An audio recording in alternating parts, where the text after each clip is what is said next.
네, 시청자 여러분 반갑습니다. 노동자연대 온라인 토론회를 시작하겠습니다. 저는 노동자연대 신문사 기자인 정선영이라고 합니다. 지금 코로나19가 확산한 지 벌써 1년이 지났습니다. 지난 1년간 우리는 과거 경험하지 못했던 지금 상황을 경험하고 있습니다. 지금 우리 사회에 지금 코로나19 바이러스로 인한 이 지금 위기, 이것은 바이러스 위기일 뿐만 아니라 우리 사회의 여러 문제들이 더욱 증폭해 나타나는 모습으로 벌어지고 있기도 합니다. 오늘 토론회에서는 지난 1년간 그 팬데믹의 현실과 또 이 문제의 원인 그리고 대안에 대해서 함께 토론해보는 그런 시간을 가지도록 하겠습니다. 오늘 발표는 장호종 기자가 해주시겠습니다. 네, 안녕하세요. 안녕하세요. 네. 장호종 기자는 노동자연대 신문사 기자로서 이 팬데믹의 상황에 대해서 많은 기여를 하는 그런 기사를 써주셨습니다. 특히 현직 의사이기도 하신데요. 전문가적 식견을 바탕으로 해서 우리가 사태를 이해하는 데 많은 기여를 또 해주고 계십니다. 특히 팬데믹 초기였던 올해 2월에 코로나19 자본주의의 모순이 낳은 재난이라고 하는 이 책을 엮어서 또 출판을 하시기도 하셨습니다. 그러면 본격적으로 발제를 듣기 전에 진행 방식을 먼저 소개해 드리도록 하겠습니다. 진행 방식은 먼저 연사의 발표를 듣고 그 뒤에는 시청자 토론을 진행을 하고 그 다음에 연사의 정리 발언을 듣는 순서로 진행을 할 것입니다. 시청자분들은 실시간 채팅창과 그리고 전화 발언을 이용해서 이제 토론에 참가를 하실 수가 있는데요. 채팅창과 전화 발언 신청은 지금부터 가능하다는 점 알려드립니다. 그리고 참여 방식에 대한 보다 구체적인 안내는 채팅창과 더보기란에 있으니까요. 네, 참고하시길 바랍니다. 그러면 연사분의 발제를 듣겠습니다. 예, 코로나19 팬데믹은 가뜩이나 심각해지던 불평등을 아주 극도로 심화시키고 있습니다. 자본주의가 만들어내는 불평등은 어제 오늘 일이 아니죠. 게다가 지난 수십 년 동안 신자유주의로 더욱 심화된 양극화는 이 팬데믹 하에서 그야말로 야만적인 수준으로 악화되고 있다고 해도 과언이 아닙니다. 충격이 컸던 나라들의 통계를 보면 거리 두기를 강화할 때나 혹은 방역을 완화할 때 모두 충격이 있었고 그 충격이 노동계급과 취약계층에 집중됐다는 것을 보여줍니다. 거리 두기 강화는 소득 감소나 스트레스를 키우는 그런 경제적, 정신적 고통을 안겨줬고 거리 두기가 완화되면 가장 먼저 죽어나가는 사람이 또한 노동계급과 취약계층이었습니다. 이 그래프는 영국에서 가장 피해가 극심했던 3월에서 5월 사이에 사망한 남성들을 대상으로 한 통계인데 잘 보이실지 모르겠습니다만 하여간 우리가 흔히 말하는 저임금 직종에서 일하는 노동자들이 가장 큰 피해를 입었고 관리자들이나 임원들 같은 경우는 사망률이 그다지 높지 않은 그런 걸 우리가 볼 수가 있습니다. 정말 이제 가장 취약한 사람들이 가장 큰 희생자가 됐는데요. 세계적으로나 한국에서나 노숙인들이 아주 직접적인 타격을 받았습니다. 한국에서도 노숙인들에게 식사를 제공하던 시설들이 문을 닫았고 그래서 끼니를 해결할 방법이 없어졌습니다. 서울에는 노숙인을 진료해주던 병원이 시립병원이죠. 한 6군데 정도 있었는데 코로나가 심각해지면서 그 병원들이 다 코로나 전담병원으로 전환이 됐고 그래서 이 노숙인들이 갈 병원이 없는 그런 상황이 됐습니다.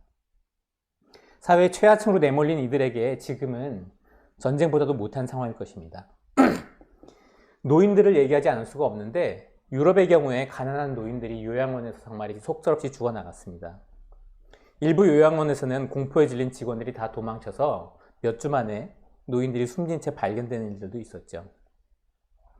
신자유주의 때문에 요양원들이 많이 민간시설로 전환이 되거나 민간이 세웠는데 이런 시설들은 정부의 감시나 감독도 제대로 받지 않았습니다.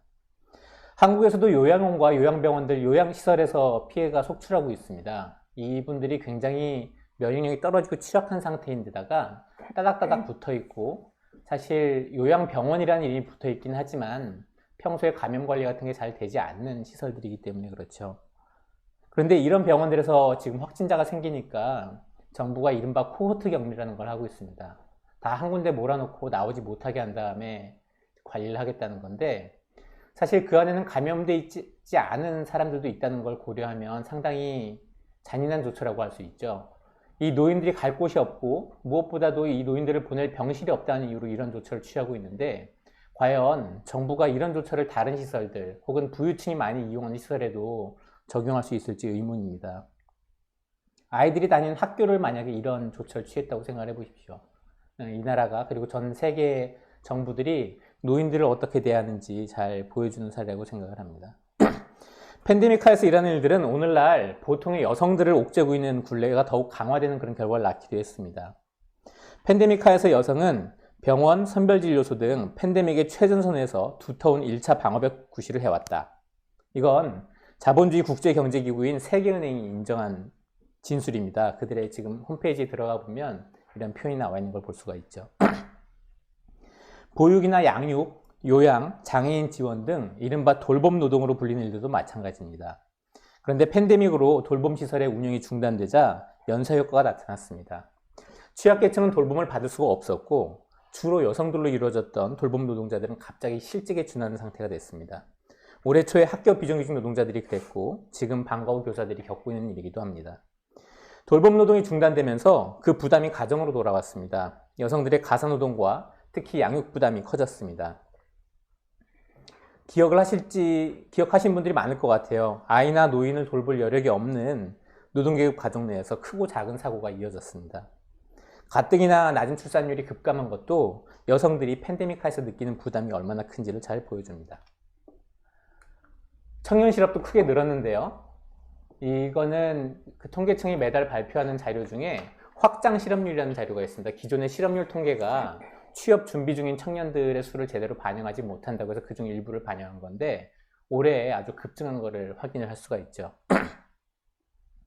한편 바이러스의 확산과 이를 막기 위한 조처는 그동안 이 사회가 얼마나 노동자들에게 위태롭고 가혹한 환경을 강요해왔는지도 만천하에 드러냈습니다.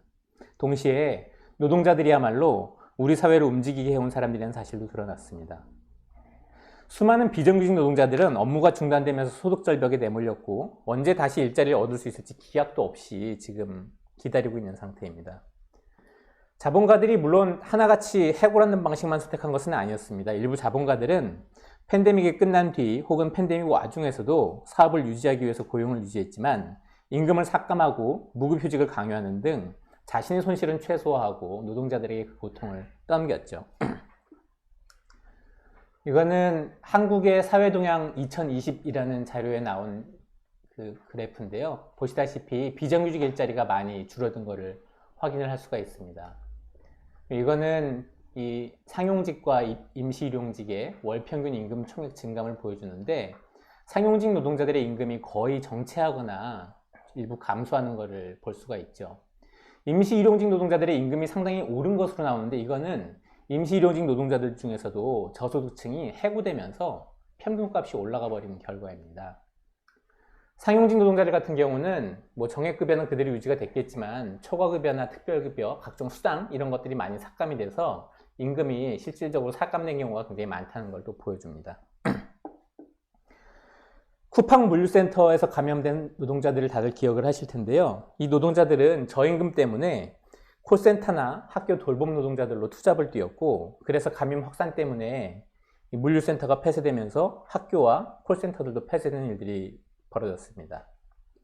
학교와 보육시설 운영이 중단됐지만 다 똑같지는 않았습니다. 10월 7일에 이탄희 더불어민주당 의원이 발표한 자료를 보면 사립초등학교 출석 일수는 공립초등학교의 2배나 됐습니다. 왜냐하면 사립초등학교는 교사 대비 학생 수가 더 적었고 그래서 기준에 맞춰서 수업을 할 수 있는 아이들이 더 많았던 겁니다. 그리고 이것들이 1년, 어쩌면 내년까지도 이어질 텐데 고스란히 아이들의 학력 차이로 남을 가능성이 커졌습니다. 병원 노동자들은 이전에도 살인적인 노동 강도를 호소해 왔는데 이제는 더한 층의 헌신을 강요당하고 있습니다. 그러나 정부는 이들에게 제대로 보상도 해주지 않고 있습니다.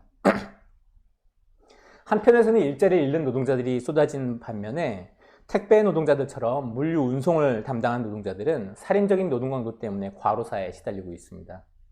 노동자들이 인력 충원을 요구하지만 고용주는 그 비용을 노동자들에게 떠넘기면서 늘리겠다는 약속만 계속 남발을 하고 있죠. 정부는 이런 노동자들에 대한 지원에는 굉장히 인색하면서도 기업주들에게는 투자 촉진이라는 명목으로 엄청난 자금을 제공했습니다. 이 와중에 신성장 동력을 육성한다면서 규제 완화 정책을 폈고 신임 보건복지부 장관에는 권덕철이라는 인물을 임명했는데요. 이 권덕철이라는 사람은 보건복지부 관료로 이렇게 진급을 해온 사람이고, 바로 박근혜 정부 시절에 의료 영리화 정책을 입안하고 추진한 사람으로 잘 알려져 있는 인물입니다. 지금 같은 시기에 공공병원이 부족하다고 이 난리가 나는 이 상황에 권덕철이라는 사람을 복지부 장관으로 임명한 건 이 정부가 어느 방향을 향하고 있는지 잘 보여주는 거죠. 백신 얘기를 좀 하겠습니다. 주류 정치인들은 백신 개발 소식으로 터널 끝에 빛이 보인다고 외치고 있습니다. 과연 그럴지 좀 따져보겠습니다. 이 그림은 잘 알려진 화이자 제약회사의 그 백신 임상실험 결과인데요.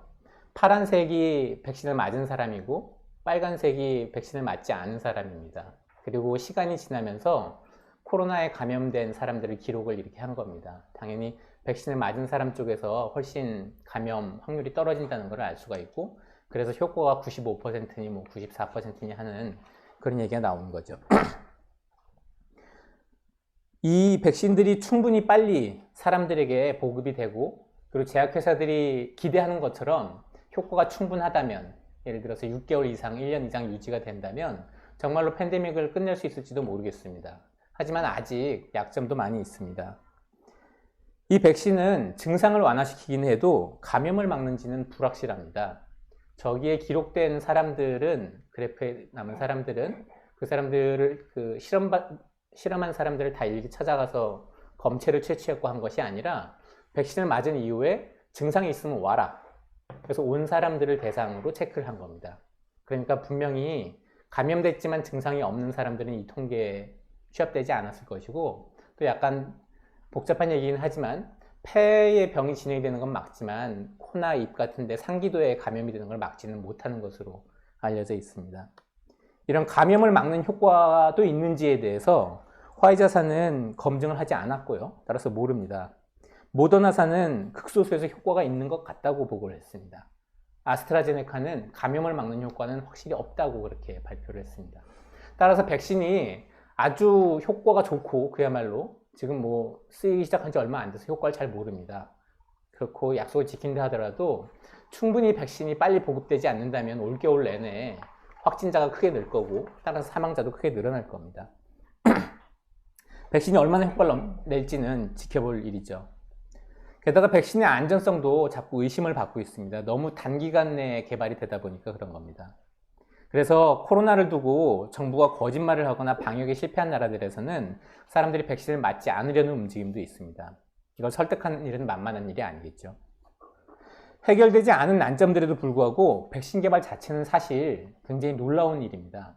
이렇게 빠른 시일 내에 이런 백신을 만들 수 있을 거라고 거의 누구도 기대하지 않았습니다. 굉장히 중요한 기술적 난제가 있었는데 그것도 어마어마한 투자 덕분에 해결을 해버렸습니다. 그러나 애당초 제약회사들은 중국에서 코로나19가 처음 유행했을 때 백신을 개발할 생각이 없었습니다. 왜냐하면 손익분기점을 넘길 수 있을지 확실하지가 않았기 때문이죠. 팬데믹이 확실해지고 따라서 수요가 충분한 것이 확인됐고 각국 정부가 개발비를 사실상 엄청난 돈을 지원을 하면서 그들은 이 사업에 뛰어들었습니다. 이런 상황은 오늘날 과학기술이 자본주의의 우선순위 때문에 겪고 있는 제약을 잘 보여준다고 생각을 합니다. 사람들의 필요를 충족시킬 기술이 있고 충분히 투자가 되면 그것이 사용될 수 있지만 경기 침체로 투자가 부족해서 실용화되지 못하고 있는 것들이 많은 겁니다.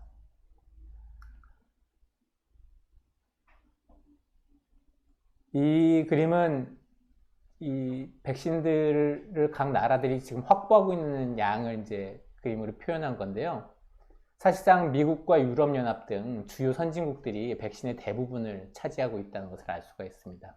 생산 속도에 한계가 있어서 아마 한국도 뭐 내년 상반기나 돼야 들어온다고 할 정도니까 전 세계에 빈국에 이 백신이 보급되려면 시간이 아마도 엄청나게 오래 걸릴 것 같습니다.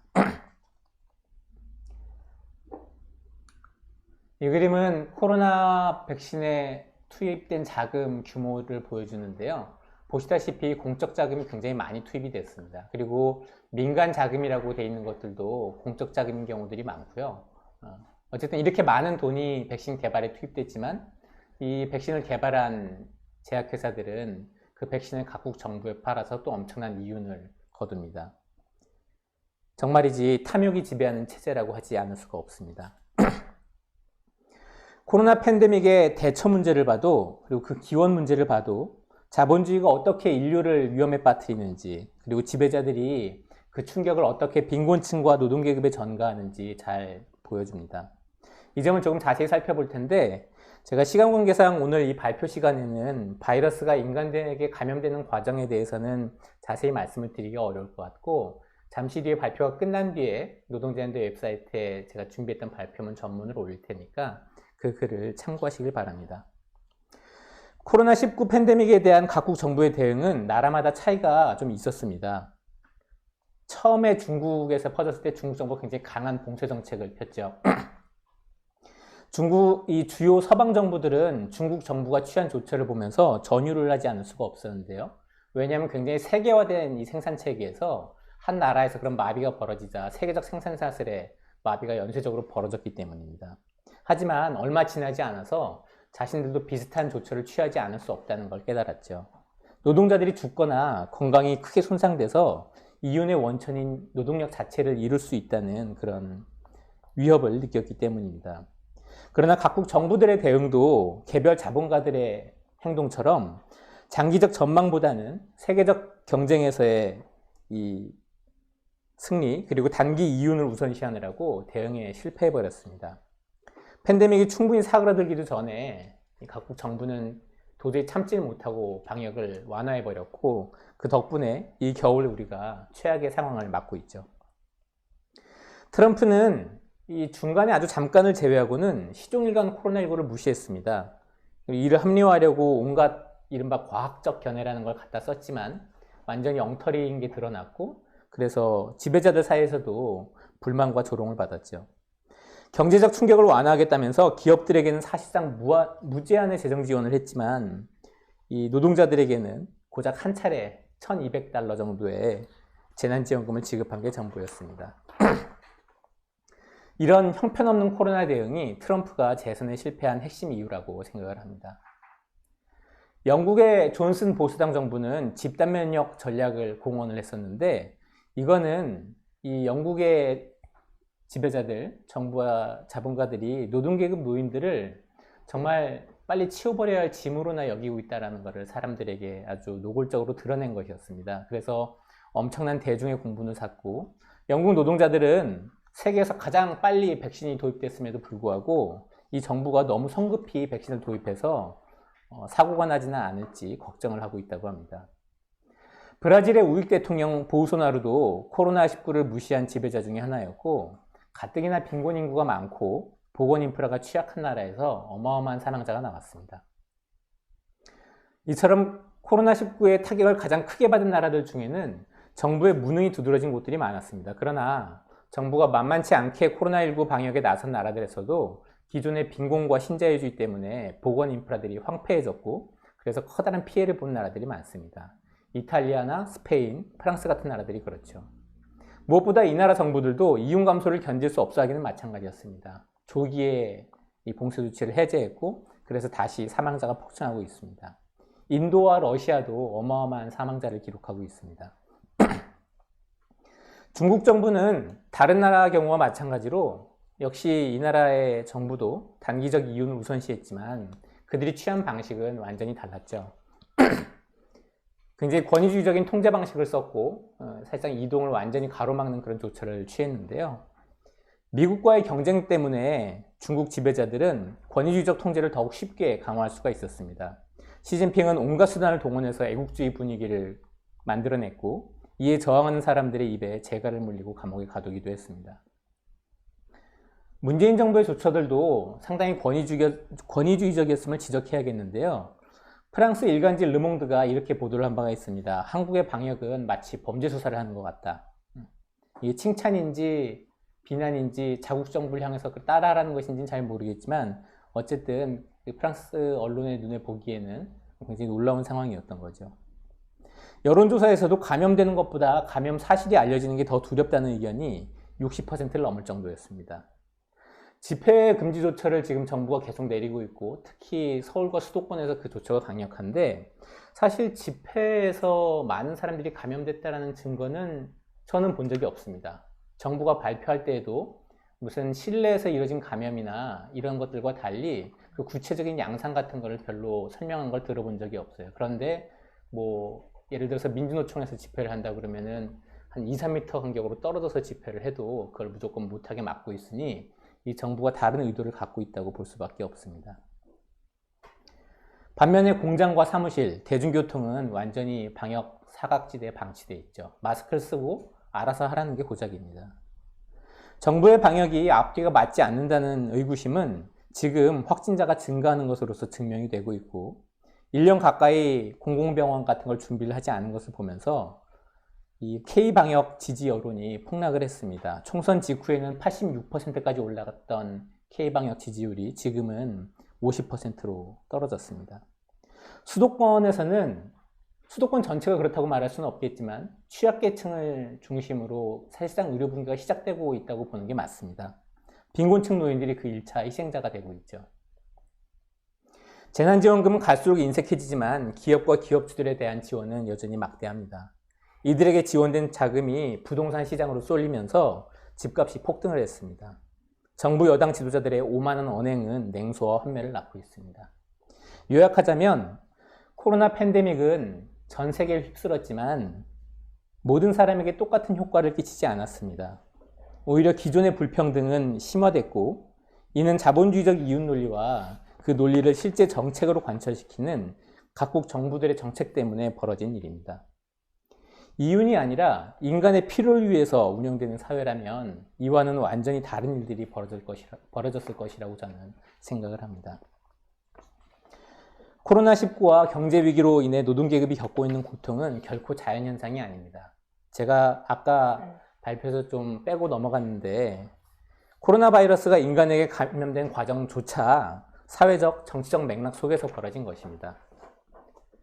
발표가 끝난 뒤에 올라가는 글을 참고를 해주시길 바랍니다. 경제위기는 물론이고 감염병의 발생, 그 피해의 양상도 자본주의 체제의 우선순위와 그 작동 방식 자체에서 비롯한 것이라고 저는 생각을 합니다. 그리고 이 체제를 지키고 그것을 무력으로 방어하는 이 체제의 수혜자들, 즉 자본가들과 정부가 이 코로나19 팬데믹과 경제위기로 인한 피해에 책임을 져야 합니다. 이 점을 분명히 하는 것이 매우 중요하다고 말씀을 드리고 싶습니다. 지배자들은 어떻게든 감염병과 경제위기가 자신들이 지키려 하는 체제나 자신들의 결정과는 관계없는 불가항력적 현상으로 보이게 하려고 애를 씁니다. 그렇게 해야 노동자들에게 고통 분담을 유리하기 때문이죠. 사실은 고통 분담 하지만 그것이 대부분의 고통을 노동계급과 취약계층, 서민들에게 떠넘기는 것임을 대부분의 사람들이 알고 있습니다. 그러나 위기 속에서도 그 원인에 궁극적 책임이 있는 자들은 오히려 이익을 얻고 있습니다. 스위스계 은행인 UBS에 따르면 세계 최대 부호들의 재산이 위기가 가장 고조되던 4월에서 7월 사이에 27.5%나 늘었다고 합니다. 코로나 위기와 그 피해에 맞서서 세계 곳곳에서 노동자들이 자신들의 조건을 지키기 위해서 싸우고 있습니다. 한국에서는 정부의 진정한 성격에 대한 착각이 여전히 남아있고 그래서 투쟁이 충분히 강력지는 않다고 할 수가 있겠죠. 노동자들이 경제위기 때문에 고용불안을 느껴서 행동에 나설 자신감이 충만하지 않은 것이 가장 주된 원인이라고 생각을 합니다. 마르크스주의자들은 이런 상황을 아주 냉정히 인식할 필요가 있습니다. 계급투쟁 수준이 충분치 않다 보니까 개혁주의 지도자들의 영향력이 상대적으로 더 크고 이는 다시 계급투쟁에 악영향을 끼치는 그런 상황입니다. 팬데믹은 이런 상황을 더욱 악화시켰습니다. 올해 전 세계에서 투쟁이 가장 멀리 나아간 곳, 가장 주목할 만한 투쟁이 벌어졌던 곳은 미국이었는데 트럼프의 코로나 대응 실패와 경제회복 불발이 큰 영향을 줬을 겁니다. 흑인 목숨도 소중하다 운동은 최근 미국 역사상 가장 큰 대중운동이었습니다. 덕분에 트럼프를 쫓아내는 데까지는 성공을 했지만 바이든 하에서 더 전진을 해야 할 것입니다.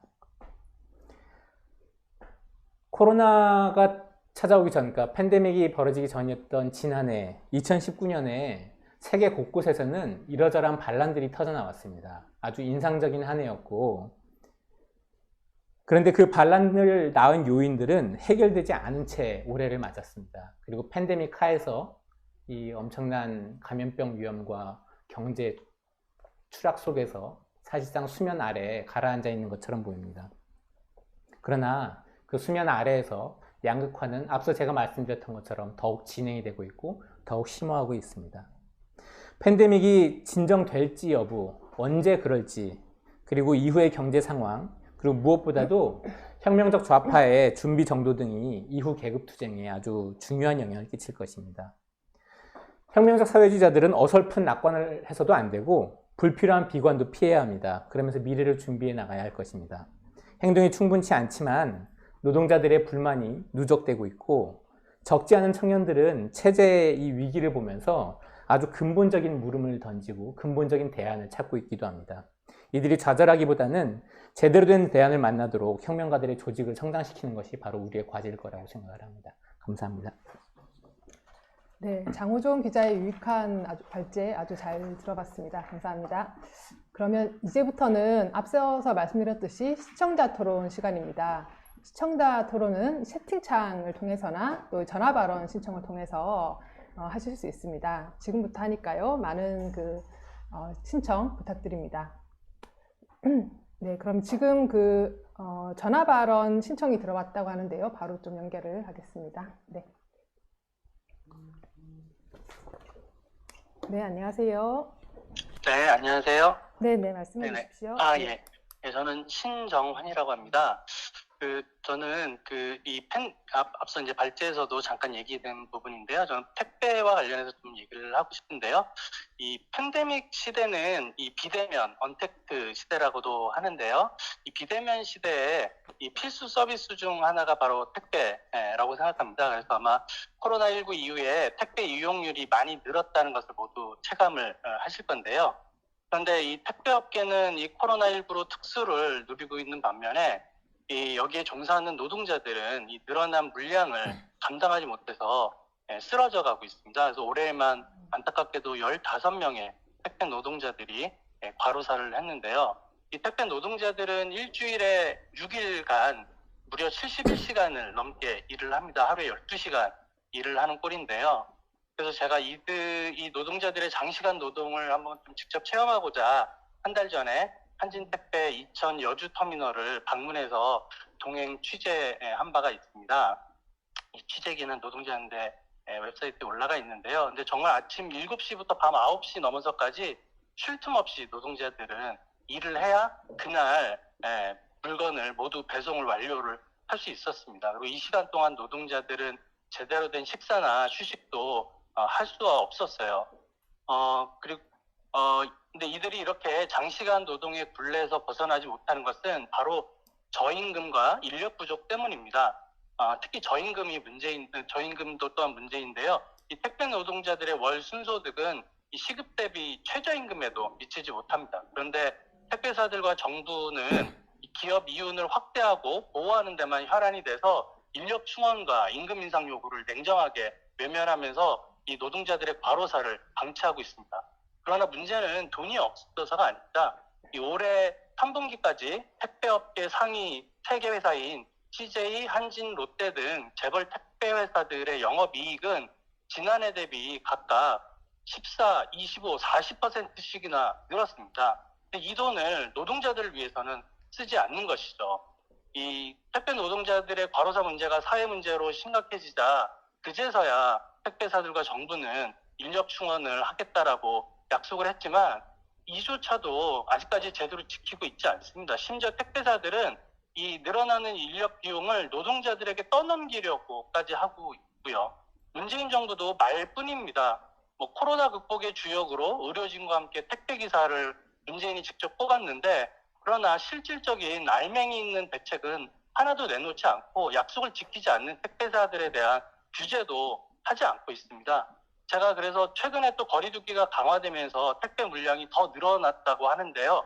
제가 한 달 전에 갔었던 한진 택배 이천 터미널에 있는 노동자에게 좀 전화를 오늘 또 해봤는데 그동안 인력이 한 명도 늘지도 않았다고 합니다. 따라서 이런 택배사들과 정부에 맞서서 이 노동자들이 저항하는 게 매우 중요한데 짧게만 말씀드리면은 롯데 택배 노동자들이 올해 10월 말에 임금 인상과 인력 충원을 요구하면서 파업을 벌여서 승리한 바가 있습니다. 이런 투쟁이 더욱더 확대될 수 있도록 우리가 지지하고 연대하는 게 중요하다라고 생각합니다. 네, 이상입니다. 네, 감사합니다. 네, 그러면 방금 이 전화 발언 하시는 동안 그 채팅창에 질문이 몇 개가 올라와서 네, 제가 소개를 좀 드리도록 하겠습니다. 먼저 김지태 님께서 영국에서 확산되고 있다는 변종 코로나는 무엇이고 이후 사태 전개에 어떤 영향을 미칠까요? 하는 그 질문을 해주셨고요. 두 번째는 임준영 님께서 공장형 축산이나 신종 바이러스 확산의 원인 중 공장형 축산이 신종 바이러스 확산의 원인 중 하나라고 들었습니다. 그렇다면 대안적 축산은 어떤 모습이어야 할까요? 하는 그 질문을 해주셨습니다. 그러니까 공장형 축산처럼 대규모로 집중시키지 않으면 생산력이 떨어지지 않겠나 하는 걱정을 담아서 네, 해주셨고요. 그리고 이하애님께서는 한국에서 저항 수준이 낮은 것을 높은 실업률로 인한 자신감 저하가 핵심이라고 말씀하셨는데 실업률은 다른 나라도 심각하지 않나요? 운동진영의 문재인 정부에 대한 환상, 그 K반역 초기에 선방했다는 면 등등을 포함해서요. 이것이 더 핵심적인 요소인 것은 아닐까요? 하는 질문을 해주셨습니다. 그러면 다음 전화 발언이 또 들어와서요. 바로 연결을 하겠습니다. 네, 안녕하세요. 네, 얘기하면 되나요? 네, 말씀해 주세요. 네, 저는 이현주라고 하고요. 저는 이제 그 발제자가 얘기하셨던 것 중에 이 코로나의 영향이 사회 전반에 고르게 퍼지는 게 아니라는 점에 대해서 좀 보충을 하려고 전화를 드렸고요.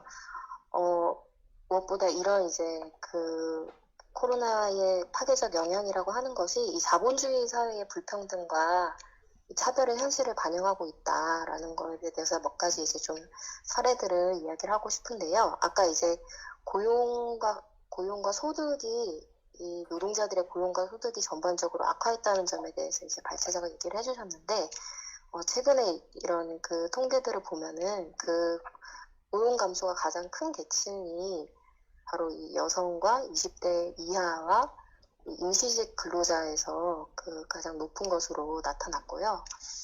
그리고 이제 발제자가 또 그 여성들의 가사노동과 양육 부담이 커졌다는 이야기를 또 해주셨는데 뿐만 아니라 이제 보면은 이제 많은 나라들에서 이 코로나 위기 때문에 이 사람들의 경제 사정이 나빠지고 또 스트레스가 증가하고 그래서 집에 머무는 시간이 늘면서 이 가정 폭력이 증가하고 있다는 여러 그 보고들도 나오고 있습니다.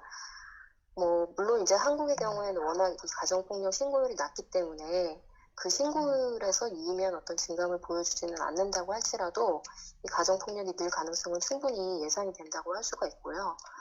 그리고 그 오늘자 또 경향신문에 보면은 그 올해 아동학대 신고 건수도 크게 늘었다고 하는 것도 그 알 수가 있었습니다. 또 한부모 가정들 같은 경우에는 이미 그 지난 3월에 그 조사 결과만 보더라도 이 코로나 이후에 절반가량이 실직으로 그 생계에 문제가 생겼다고 대답을 했고 또 생필품이 부족하다고 답한 사람도 한 그 4명 중 1명이 돼서 전체 한 70%가 이런 어려움을 겪고 있다고 이야기를 했습니다. 그리고 또 이 사회에서 또 가장 그 열악한 그 처지로 그에 있는 많은 그 이주민들도 매우 열악한 처지로 더 내몰리고 있는 것을 확인을 할 수가 있습니다. 그래서 이런 점들은 모두 이 그 불평등과 차별로 얼룩진 이 자본주의 현실을 반영을 하고 있고 또 그것을 팬데믹이 강화하고 있다는 것을 보여준다는 생각이 들고요. 그러나 이제 발제자도 얘기를 하셨던 것처럼 이것이 저는 그 평범한 사람들이 이토록 고통을 받고 있는 게 결코 이 재난이 낳은 자연스러운 결과가 결코 아니다. 그리고 이 바이러스 자체가 자본주의가 낳은 괴물 같은 것이고, 그리고 그것이 낳은 파괴적인 영향도 이 이윤보다 인간을 우선시하는 자본주의 체제와 그 권력자들의 그 우선순위 때문이라고 생각을 합니다. 네, 여기서 마치겠습니다. 네, 감사합니다. 네, 그러면 지금 또 전화 발언이 신청이 또 들어와서요. 바로 또 연결을 하겠습니다. 뜨거운 주제인 만큼 굉장히 많은 분들이 신청을 해주고 계신 것 같습니다. 네, 안녕하세요. 이야기해 주십시오. 네. 저는 그 코로나19하고 제국주의 관련성에 대해서 좀 말씀드리고 싶습니다. 그 첫 번째로는 이 제국주의 강대국들은 뭐 진정한 원인들이 자신들한테 있는데도 서로 니 탓 공방만 했죠. 중국은 트럼프는 이제 우한 바이러스를 그랬고, 또 중국은 또 한편 외교부가 이제 그러면 이거 사실 미군이 우한에 코로나19로 옮겼을 수 있다, 이렇게 대응을 하면서 니 탓 공방만 했습니다. 더 나아가서 잘 아시겠지만은 올해 이제 봄이었죠.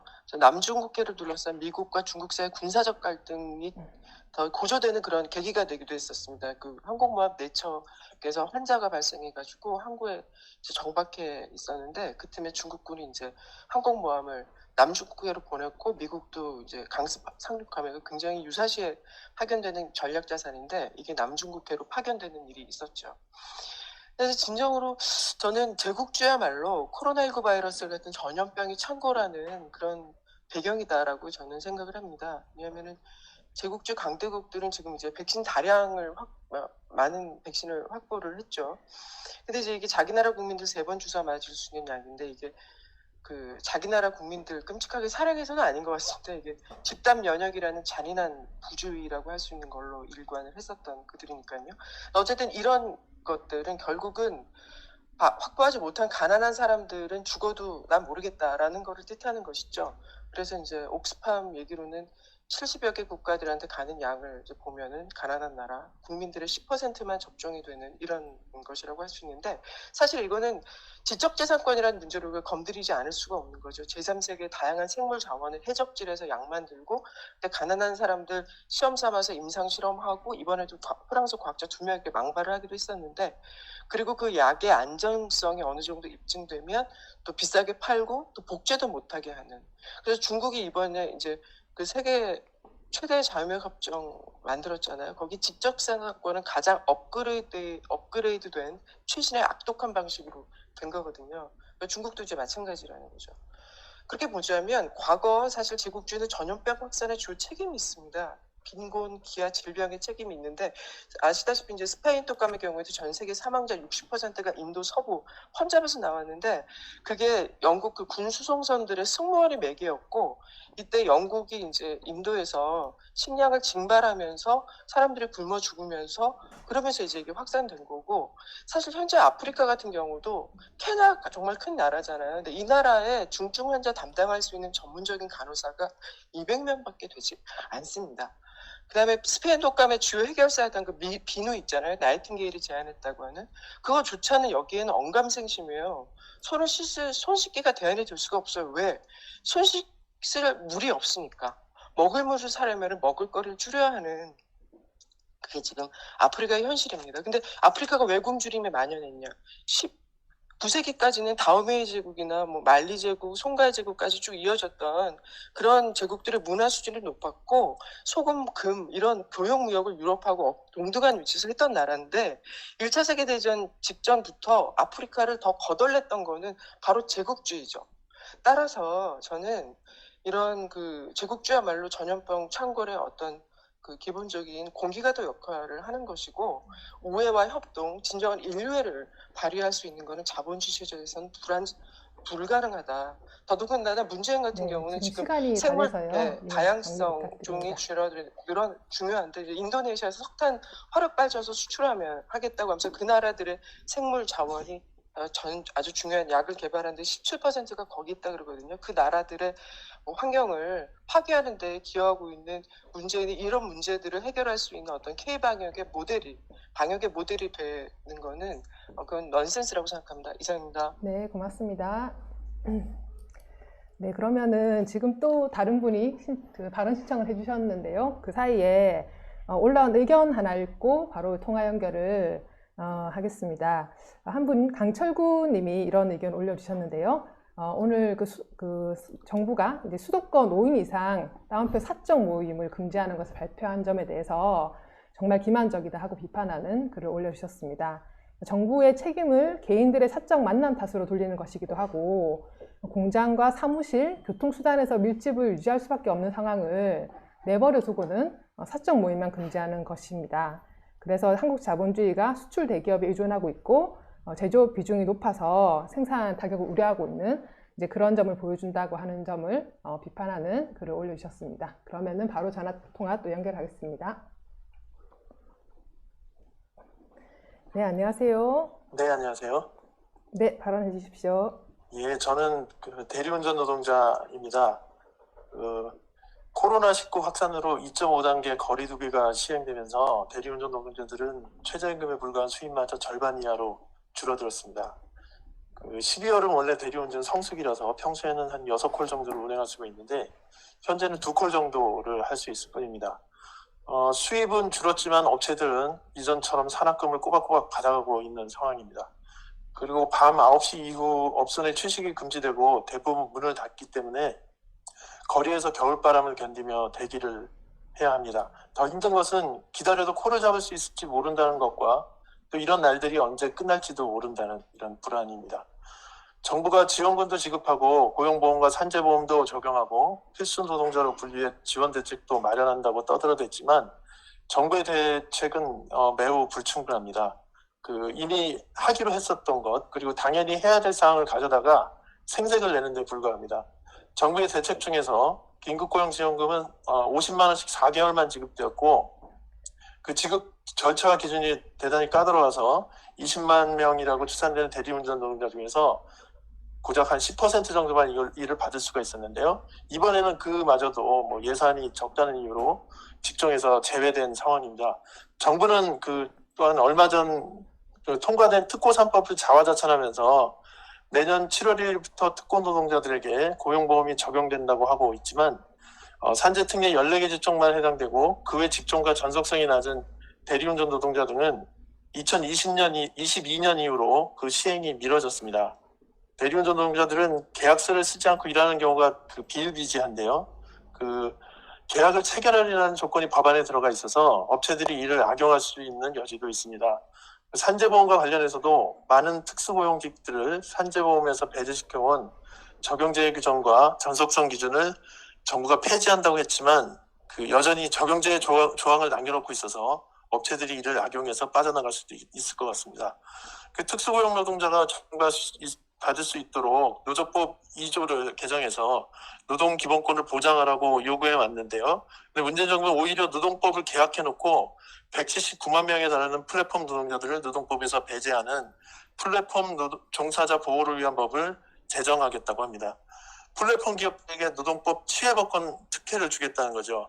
그래서 노무현 정부가 특별법을 만들고 특권 노동자들을 노동법에서 배제했던 과거 전철을 되밟겠다는 것입니다. 그래서 노동기본권은 특권 노동자와 플랫폼 노동자가 단결해서 투쟁할 수 있는 핵심 권리입니다. 오늘 민주노총과 플랫폼 노동자들이 정부의 플랫폼 보호법에 반대하는 기자회견을 하기도 했습니다. 그래서 저는 코로나19 고통을 노동자에게 전가시키려는 정부와 기업주들에 맞서서 분명하게 노동자들이 투쟁하는 것이야말로 코로나19 팬데믹 상황에서 삶을 지키는 가장 확실한 방법이라고 생각합니다. 네, 이상 마치겠습니다. 네, 감사합니다. 네, 오늘 굉장히 많은 발언과 또 채팅창 의견과 질문들이 올라오고 있습니다. 그래서 지금 다음 또 전화 발언 신청자가 있으신데요. 이 발언을 연결을 곧 이제 할 것이고요. 기다리는 동안 제가 몇 가지 의견과 질문을 또 추가로 소개를 해드리겠습니다. 하나는 GJ라는 이제 분이 지금의 코로나 백신이 돌아가고 있는 상황과 관련해서도 중국은 또 자기의 이제 자기가 영향을 미치려고 하는 일종의 동남아나 라틴 아메리카, 중동 등의 이제 백신을 공급하는 방향을 지금 추진하고 있고, 캐나다는 굉장히 많은 분량의 5배, 그러니까 캐나다 인구의 5배 분량의 백신을 계약을 하면서 거의 상위권 국가들이 이제 백신을 독식하는 일이 벌어지고 있는 점을 지적을 하면서 이들의 해결책이라고 하는 것이 굉장히 자본주의적이고 경쟁과 불평등에 따라 지금 백신이 들어가고 있다는 점에 대해서 이야기를 해주셨고요. 관련해서 이하예님께서 이제 지금 백신과 관련해서도 이 제국주의 경쟁이 심화될 것 같은데 어떤 양상으로 펼쳐질지 궁금하다 하는 질문을 또 올려주셨습니다. 그리고 한 가지만 더 덧붙이자면은 지금 코로나19 바이러스가 중국의 연구소에서 인위적으로 만들어졌다는 주장에 대해서 전혀 가능성이 없는 것일까? 어떻게 음모론일 뿐일까요? 하는 질문도 해주셨습니다. 그러면 다음 전화 통화 연결하겠습니다. 네. 네, 안녕하세요. 네, 여보세요. 네네, 발언해 주십시오. 네, 저는 한 분이 댓글창에서 한국에서 저항 수준이 낮은 게 그런 노동자들의 자신감 저하라고 이제 발제자가 하셨는데, 이제 그런 노동자들이 힘든 상태는 다른 나라도 비슷하지 않냐. 오히려 그런 운동 진영의 그런 문재인 정부에 대한 환상이 더 핵심적인 요소인 거 아니냐 하는 그런 물음을 던지신 거에 대해서 제 생각을 얘기하려고 하는데요. 저도 확실히 그런 좀 레드 스트림인가? 그런 아무튼 해외 그런 저항이나 시위 영상들을 막 올리는 그런 뉴스 플랫폼이 있더라고요. 그런데 올라오는 영상들 보면은 막 한국 빼고는 다 막 싸우는 것 같고 여기저기서 막 계급 투쟁이 일어나는 것 같은데 왜 우리나라만 한국만 왜 이렇게 조용한가 싶어서 좀 답답할 때가 많았어요. 그래서 막 생각을 해봤는데 확실히 그런 운동 진영 특히 그런 노동계 지도부, 정의당이나 진보당, 민주노총 지도부의 그런 문재인 정부와 협력하려는 그런 태도가 그런 노동계급의 그런 투쟁이나 그런 자신감을 막 끌어올리는 거를 방해하는 거는 분명히 중요한 요인이라고 생각을 합니다. 하지만 이제 발제자도 말씀하신 것처럼 그런 실업률이나 그런 경제 위기로 인해서 그런 노동계급의 사기나 자신감이 엄청 떨어져 있는 것도 사실인 것 같은데 그렇다면 왜 다른 나라에서는 막 그렇게 운동이 벌어지냐라는 거를 이제 봤을 때 저는 이제 작년에 노동자연대 신문에서 그런 전 세계가 이제 저항 물결이 막 전 세계를 휩쓸고 있다는 그런 기사를 봤었는데 저는 그런 것과 좀 연결이 되는 건가 싶은 생각이 들더라고요.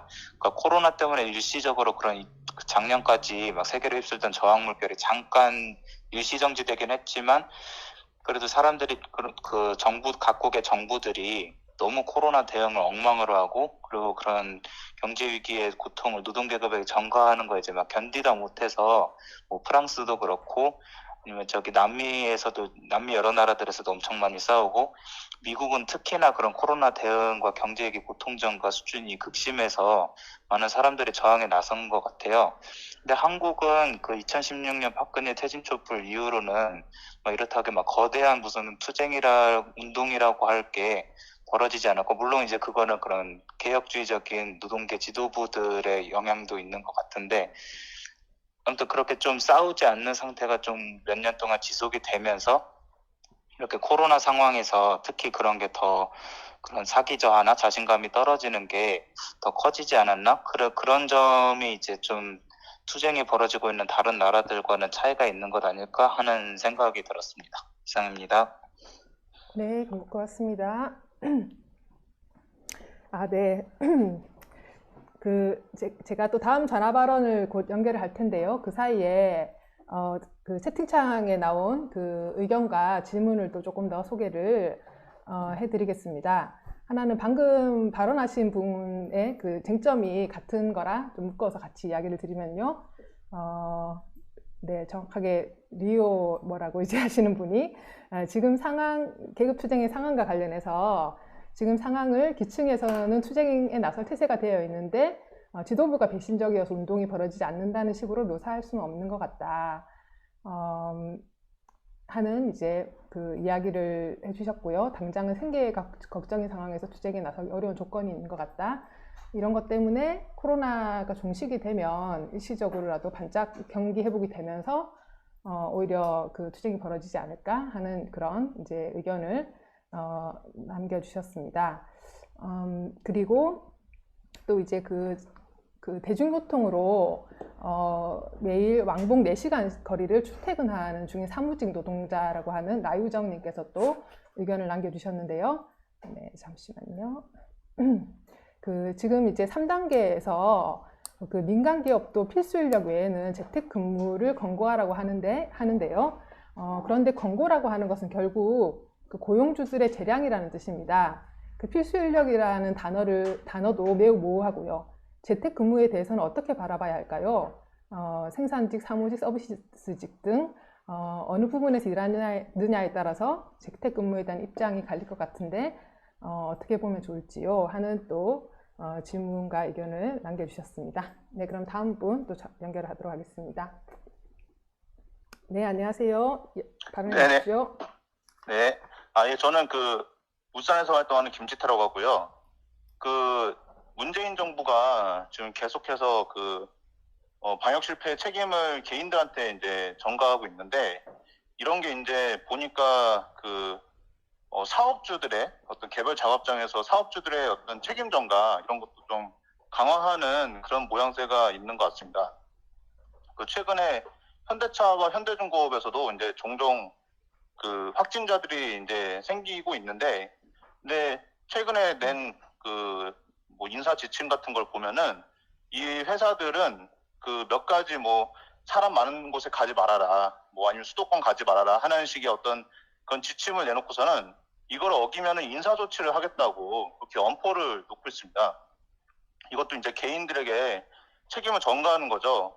노동자들의 안전 같은 건 전혀 안중에도 없이 계속 출퇴근 시키면서 이런 식으로 개인에게 책임을 전가하고 있습니다. 이런 상황에서 우리가 코로나가 이 자본주의 체제의 산물이고, 또 이제 이런 식의 개인들에게 책임을 전가하는 것은 정부와 사측의 책임 전가일 뿐이다, 이렇게 주장하고 그런 걸 계속 알리는 것은 이 노동자들이 쌓을 수 있는 자신감에도 매우 중요한 일이라는 좀 생각이 들어서 전화했습니다. 네, 감사합니다. 네, 그러면은 또 다음 분 전화 연결을 또 해보도록 하겠습니다. 네, 기다리는 사이에 제가 한 가지 질문을 또 소개를 해드리려고 하는데요. 김샘 씨께서 이런 질문을 해주셨습니다. 정부가 사적 자본을 강제하는 것이 필요한 상황인데, 예컨대 민간 병원의 병상과 의료진을 투입하는 문제나 임대료를 조정하는 등의 문제들이 있습니다. 이런 것들이 현 상황에서 가능한 것인지 궁금합니다. 이렇게 사적 자본을 강제하는 것이 가능한 것인지 궁금합니다 하는 질문을 해주셨습니다. 네, 그러면 다음 발언 바로 연결하겠습니다. 네, 안녕하세요. 네. 네, 저 김종환이라고 하고요. 팬데믹을 이야기하는 여러 메커니즘을 좀 소개하고 싶습니다. 마르크스주의 생물학자 롭 월러스가 우리 신문에도 몇 차례 쓴 내용인데요. 예, 그리고 또 질문도 있었는데, 이 코로나가 이제 실험실에 생긴 거냐라는 거에 대해서 이 사람은 기본적으로 코로나 바이러스의 유전자 구조를 보면은 인간이 인위적으로 만든 것은 아니다. 그럼에도 이제 원어민 야생에서 대도시까지 우한까지 실험실로 옮겨왔고 그 과정에서 사고가 일어났을 수는 있다라고 이렇게 확실하게 아니다라고만 말하진 않습니다. 그러나 그는 기본적으로 이제 야생의 바이러스가 감염됐다고 보는 입장이긴 한데요. 근데 제가 하고 싶었던 말은, 그러니까 원래 이렇게 인간 사회와 접촉할 일이 드문 병원체들이 갈수록 흔해지고 있는 게 진짜 문제의 원인이라는 겁니다. 그래서 즉 박쥐에 있던 코로나 바이러스가 인간에게 옮은 게 처음에 언론이 했듯이 중국인들의 식성 탓이라거나 아니면 사냥꾼 한두 명이 깊숙이 가가지고 박쥐를 사냥한 결과가 아니라, 그보다는 자본주의 경쟁을 뒷받침하려고 좁은 지역을 인구가 모이면서, 그래서 도시에 팽창하면서 박쥐 서식지를 점차 침투했다거나, 그 밖에도 야생의 바이러스를 아주 능동적으로 우리 대도시로 갖고 온 메커니즘이 두 개가 더 있다는 거예요. 하나는 바로 공장형 축산인데요. 공장형 축산은 물론 대도시 한가운데 있지는 않지만 그렇다고 아주 외진 시골에 있는 것도 아닙니다. 대체로는 큰 도시의 외곽에 있다고 합니다. 이곳에서 이제 닭이나 돼지를 아주 무지막지하게 우겨넣고 키우는 게 사실상 이런 병원체를 양산효과, 다름없는 효과를 냈다고 하는데요. 근데 제가 또 약간 롭 월러스 그래서 놀랐던 거는, 이런 문제를 육류 가공 대기업들이 모르는 게 아니라 이미 3, 40년 전 이런 걸 알고 있기 때문에 자기네 직접 운영을 하면 책임을 져야 되니까 소규모 농장을 주라니까 하청을 준다는 거예요. 그럼으로써 농장 관리 상태에서 엉망이 되면서도 자기네들이 이제 비용을 줄인다 이거죠. 그러니까 알면서도 이런다는 게 저는 정말 이 체제 논리를 보여주는 어떤 한 단면이라고 생각했고요. 그리고 또 한 가지 야생의 바이러스를 우리 바로 옆으로 옮기는 메커니즘은 생물학 실험실이라고 합니다. 그러니까 4등급, 즉 최고 등급 실험실에서는 아직 아직 그 치료약이 없거나 아니면 공기 중 전파가 빠른 병원체도 그 다루기 때문에 한번 출입하면은 약 5일 동안 격리돼야 할 만큼 되게 위험한 그런 실험실인데요. 근데 이런 실험실이 냉전 때까지만 하더라도 예컨대 미국에는 2곳밖에 없었지만 냉전이 끝나고 테러와의 전쟁 속에서 크게 늘어가지고 2007년까지만 해도 한 7배 이상 늘었고, 더 큰 문제는 이게 숫자가 많아진 것도 문제지만 국가가 이런 실험실들을 총괄하지 않는다는 거예요. 그래서 이런 실험실이 몇 개고 전국에 어디 있는지도 다 민간 연구자들이 추적을 해서 파악을 해야 하는 상황인 거고, 그러다 보니까 이 네, 지금 연구자들은 시간이 다 돼서요. 예. 네, 이런 거, 그러니까 이런 식으로 되게 그 야생의 바이러스를 되게 우리 가까이로 옮기는 메커니즘들이 참 많다는 거를 말하고 싶었습니다. 네, 여기까지입니다. 네, 감사합니다.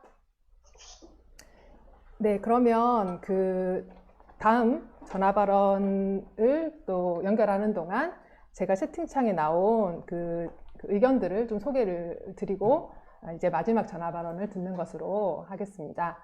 네, 그러면은 그 채팅창에 앞서 나온 그 질문들에 대해서 의견들 올라왔고요. 또 추가적인 폭로도 나왔는데요. 그 GJ님께서는 좀 폭로를 좀 해주셨는데요. 지난 목요일 부천 요양병원에선 음성 판정자가 일주일간 확진자와 한 방에서 지내다가 양성을 받았습니다. 코호트는 확진자와 분리하는 건데 지금 요양병원에선 확진자 80명, 70명이 부천에서는 80명, 울산에서는 70명이 노인 알코올 중독 환자 등과 함께 지내고 있습니다. 병상 부족으로 이송도 못하고 있습니다. 그런데 정부는 요양병원도 의료시설이니 거기서 대기하다 사망 시 병상 대기 중에 사망하면은 병상 대기 중 사망 인원에 넣지도 않는다고 합니다. 하는 좀 말씀을 남겨주셨습니다.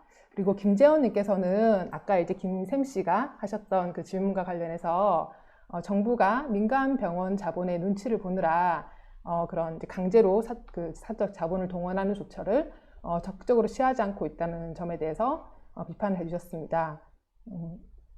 그래서 주로 정부는 가난한 사람들이 이용하는 공공병원의 병상을 모두 비우고 코로나 전담 병원으로 이제 이런 곳은 지정을 하면서 민간 병원에 대해서는 그렇게 하지 않고 있습니다. 민간 병원의 환자들 중 9%가 중증 코로나 환자에게 병상을 양보할 의사가 있다고 했는데도 말입니다 하고 이야기해 주셨습니다. 마지막으로 이재혁 씨는 아까 계급투쟁 관련한 그 이제 쟁점에 대해서 그 한국의 노동계급이 전체적으로 자신감이 떨어져 보이긴 하지만 노동자한테 기자분들이 취재한 택배와 이케아 노동자들은 사측에 맞서 싸우려고 합니다. 이렇게 작게나마 투쟁에 나서는 노동자들의 소식을 널리 알리고 그들이 자신 있게 잘 싸워서 더 큰 투쟁의 불씨가 되도록 고무하는 것이 매우 중요하다고 생각합니다 하는 의견을 또 남겨주셨습니다. 그러면 마지막 전화 발언을 듣도록 하겠습니다. 네, 안녕하세요. 여보세요? 네, 발언해 주십시오. 예, 저 노동자연대 회원 김인식이라고 하는데요. 앞서 한 분이 노동자들이 행동에 나서지 않는 것이 어떤 그 정부의 그 코로나 방역 대처에 대한 어떤 그 문제와 관련되어 있는 거 아니냐, 노동자들의 경제적 상태보다는 그렇게 제기를 하셨는데 거기에 대해서 좀 얘기를 하고자 하는데요.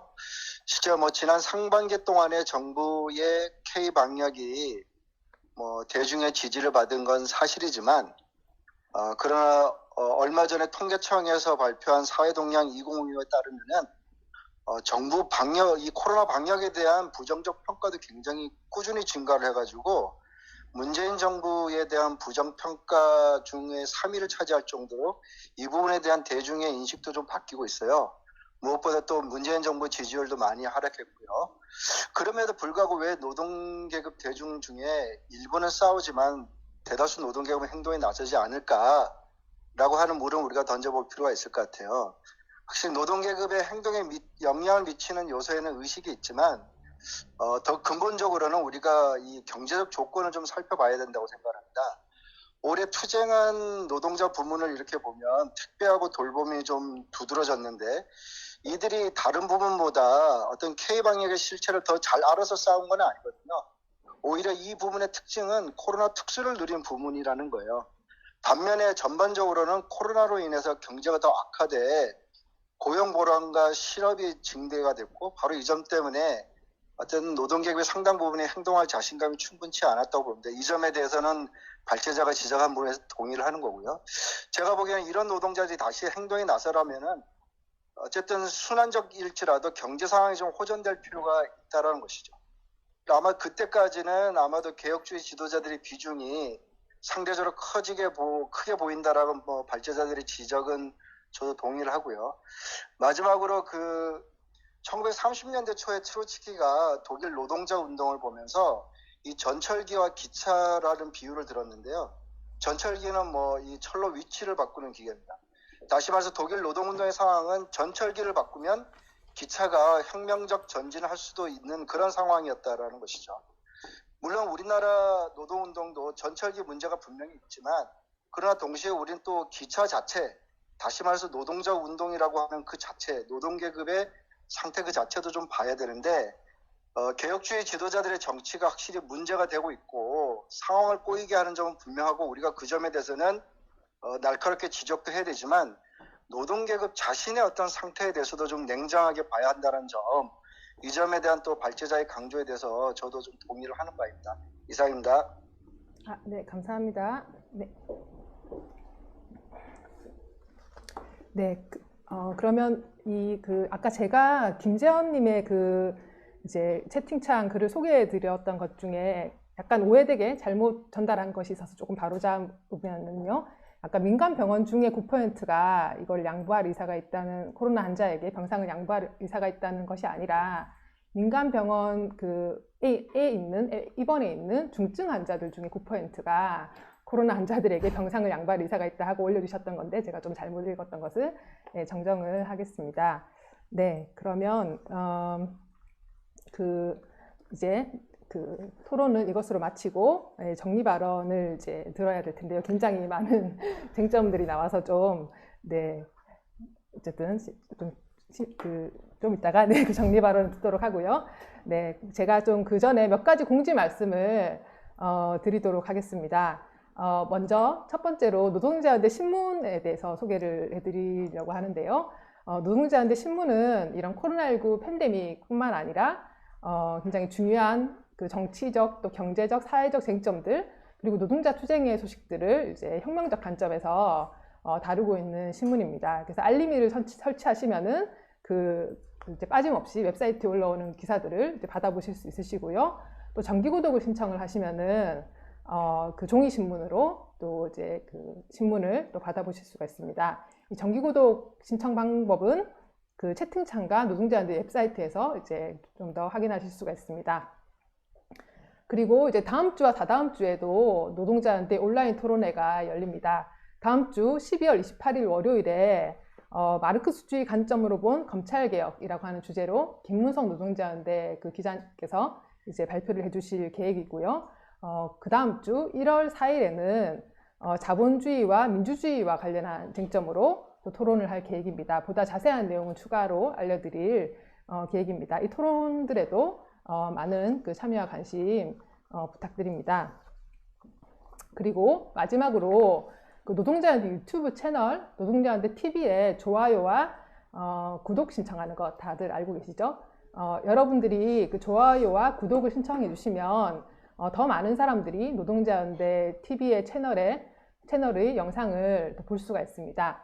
네, 그러면은 공지는 이것으로 마치고요. 연사분의 정리 발언을 듣도록 하겠습니다. 예, 팬데믹 1년을 우리가 같이 겪어왔죠. 앞으로도 얼마를 우리가 이 상황을 더 같이 견뎌야 할지 사실 자신하기는 좀 어려운데 그러다 보니까 많은 분들이 기여를 해주셔서 토론이 굉장히 풍성해진 것 같아서 감사드리고요. 제가 모든 질문이나 주장에 다 이렇게 답변이나 코멘트를 드리지는 못할 수도 있는데 그런 점들은 이제 저희 신문에 그동안 실렸던 기사들이나 향후 기사들에 반영을 하려고 할 테니까 계속 이렇게 토론을 해 나갔으면 좋겠습니다.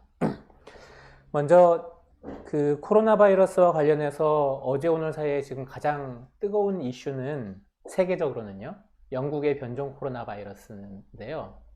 그러니까 지난주에 영국 정부가 그것을 확인했다고 합니다. 그러니까 지금 현재 영국에 퍼지고 있는 코로나 바이러스, 새로 확진되는 사람들의 60% 가까이는 기존에 번지고 있던 것이 아닌 다른 종류의 코로나 바이러스에 감염이 되고 있다는 거고, 당연히 이 백신이 이제 막 도입이 됐는데 그것이 효과를 낼지 하는 것이 쟁점이었습니다.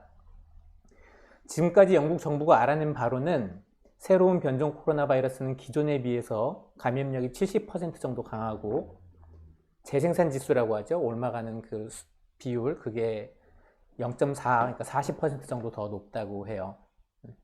지금 영국에서 벌어지고 있는 일은 따라서 지금 기존에 하던 검사에 이 바이러스들이 걸렸냐 안 걸렸냐도 하나의 쟁점입니다.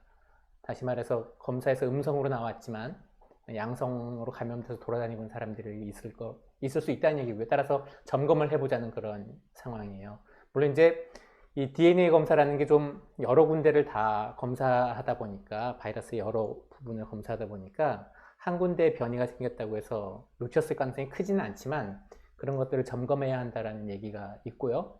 백신은 적어도 실험실상에서는 비슷한 효과를 내는 것으로 지금 파악을 하고 있습니다. 다만 아까 제가 이제 백신 얘기를 할 때 말씀을 드렸는데, 이게 사용되고 일정한 시간이 흘러야 확실한 효과를 우리가 알 수가 있어요. 근데 지금 그러지 않기 때문에 많은 것들이 점점 더 모호해지는 그런 상황이 있다고 볼 수 있습니다. 굉장히 안 좋은 소식입니다. 그리고 감염 속도가 굉장히 빠르다는 것도 대단히 안 좋은 소식인데, 문제는 영국 정부가 지난주에 이 사실을 확인해 놓고도 지난주에 학교들을 다 개교를 해버려갖고 지금 또 엄청난 공분을 사고 있다고 해요. 이런 정부니까 그 정부가 백신 접종을 세계에서 제일 빨리 시작한다고 해도 노동자들이 이거 뭐지, 믿을 수 있는 건가 하고 회의감을 표한다는 거죠.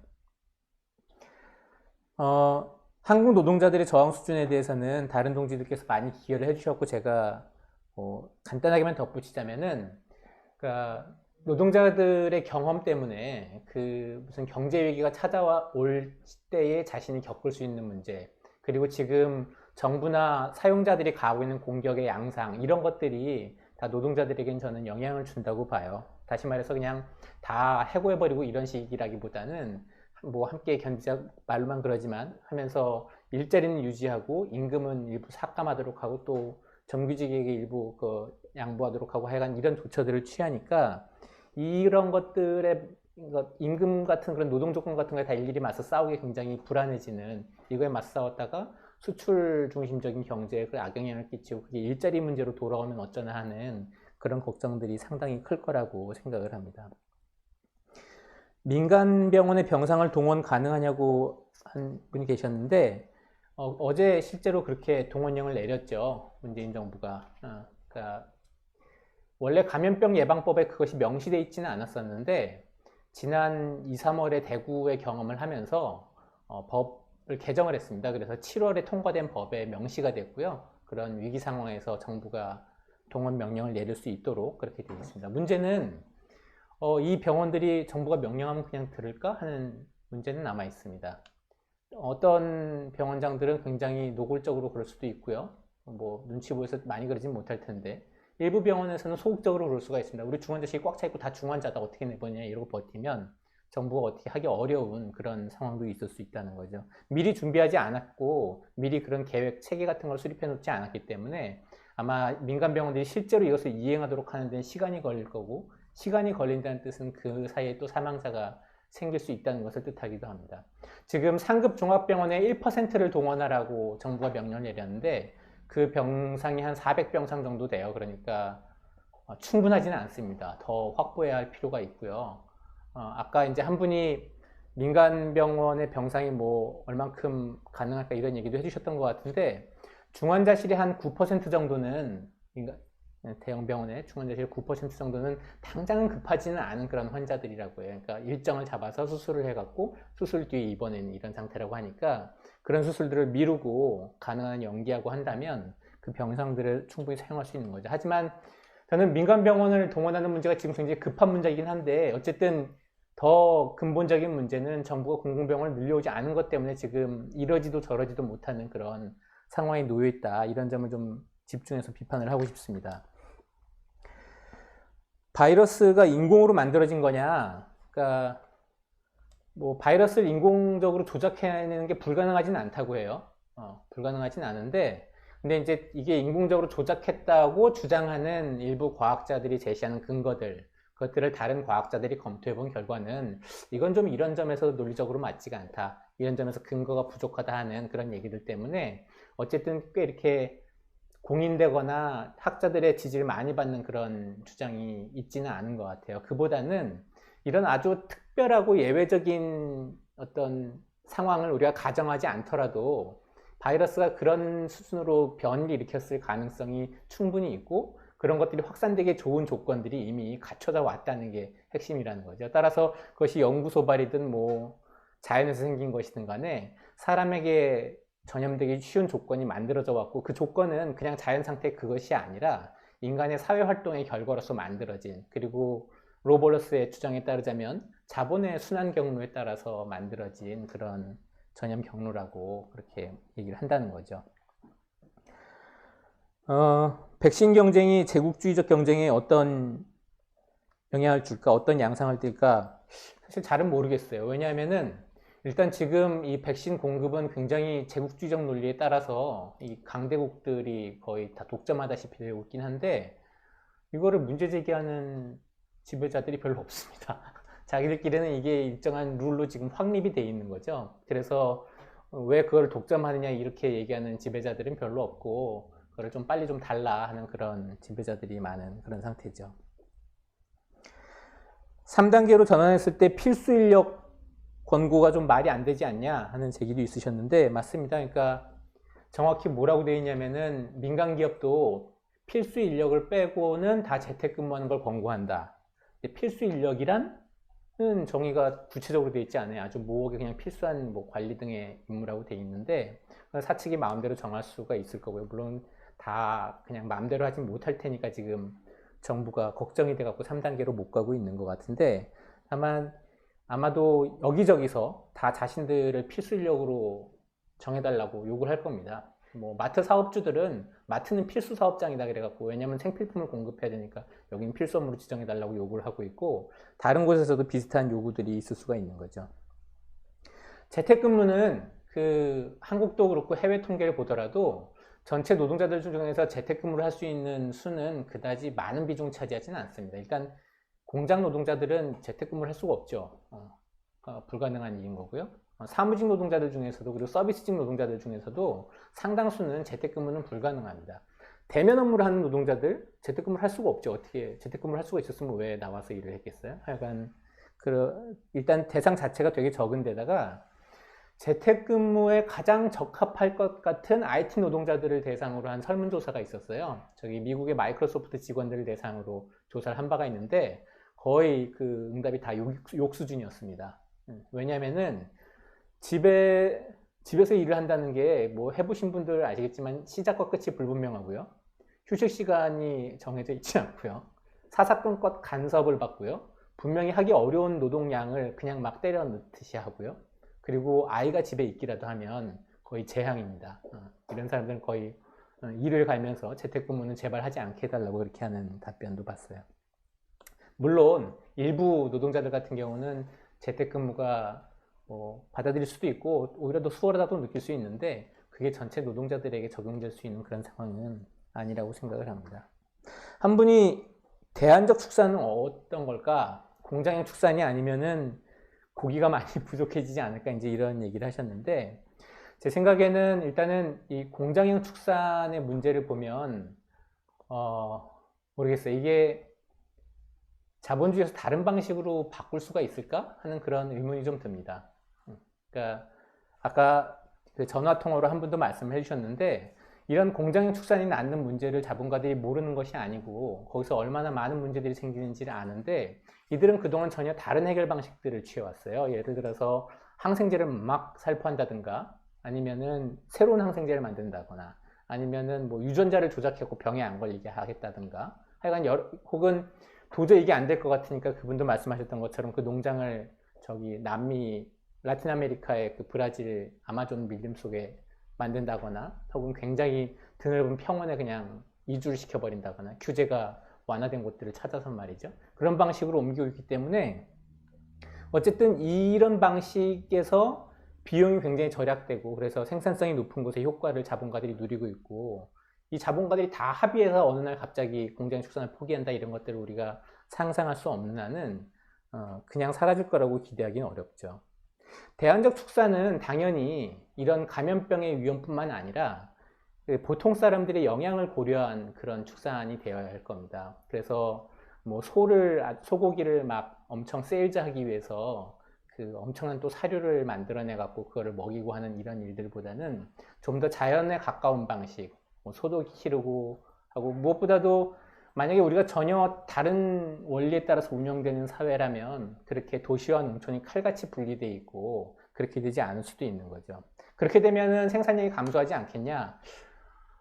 정확히 예측할 수는 없을 텐데 제 생각에는 지금의 이 자본주의에서 발전했고 발전 가능성이 있지만 사장되어 있는 여러 가지 기술들 그런 걸 동원을 하면 지금 형태에서도 뭐 축산에서 나오는 그런 온실가스라든가 오염이라든가 이런 것들을 많이 줄일 수 있다는 그런 결과들이 있는 걸로 봐서는 고기 생산량이 그렇게 막 치명적으로 줄어들 것 같지는 않습니다. 저는 현 사회에서 뭐 육식을 하지 말라는 얘기가 훈계처럼 들려서 별로 좋아하지는 않지만 전혀 다른 사회에서는 전혀 다른 원리로 운영되는 사회에서는 우리의 식생활이라는 것도 많이 변할 수가 있을 거고 따라서 뭐 속단할 수는 없겠지만 그렇게 커다란 문제가 일어나지는 않을 수 있다고 그렇게 생각을 해요.